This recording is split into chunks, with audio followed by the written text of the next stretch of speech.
వాళ్ళు అడిగినట్లు కనంపల్లె తర్వాత ఈ కొత్తపల్లెకు క్లియర్గా పర్మిషన్ కూడా ఇవ్వడం జరిగింది పోలీసులు. తర్వాత మా వాళ్ళకు తెలుగుదేశం పార్టీ చెందిన వాళ్ళకు నల్గొండవరపల్లెలో ఈరోజు సాయంత్రం పర్మిషన్ పోలీసులు క్లియర్గా ఇచ్చినారు. పోలీసులు ఇచ్చిన పర్మిషన్ మేరకు అవినాష్ రెడ్డి గారు అంతా కూడా కనంపల్లె అక్కడంతా కూడా ప్రచారం చేసుకొని అక్కడి నుంచి కూడా మోట్నుతలపల్లె కూడా ప్రచారానికి కూడా పోయినాడు. ఇక్కడ తర్వాత వాళ్ళ ఆ రకంగా అక్కడ ప్రచారం చేస్తూ ఉంటే ఇక్కడే కొందరు వేల్పుల రామలింగారెడ్డి కావచ్చు, ఈరోజు ఎవరికైతే ఏందో ఆడ స్టేట్మెంట్ ఇచ్చిన అతను కానీ తర్వాత ఎమ్మెల్సీ గారు కానీ వాళ్ళంతా కూడా నల్గొండవరపల్లెకి పోవడం జరిగింది.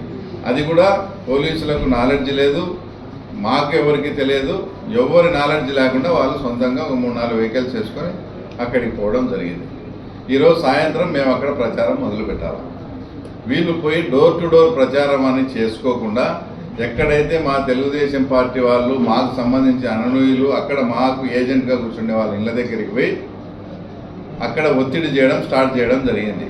మీరు ఎటువంటి పరిస్థితులు ఈరోజు సాయంత్రం ప్రచారానికి తిరగకూడదు, తర్వాత మేము వాళ్ళ దగ్గర పిలిచిపోతాం, జగన్ రెడ్డితో ఫోన్ చేయిస్తాం, అది ఇదని మాటలు ప్రలోభాలు జరిగేటప్పుడు ఒక అబ్బాయి ఈ రకంగా వచ్చి ప్రెజర్ పెడతానన్నా మీరు కూడా వస్తే బాగుంటుందంటే మేము ఎటు సాయంత్రం అక్కడికి ప్రచారానికి ఎటు వెళ్ళాలి కదా అని చెప్పేసి వీళ్ళు కూడా ఆడికి పోవడం జరిగింది. అంటే వాళ్ళు ఏదో బలవంతంగా మమ్మల్ని ఎక్కించుకొని పోతారన్నప్పుడు అక్కడికి పోయినప్పుడు వాళ్ళను రమ్మని వాళ్ళ వెహికల్స్లోకి తర్వాత వీళ్ళు వద్దని ఆ రకంగా అక్కడ 100% ఘర్షణ జరిగిన మాట వాస్తవం.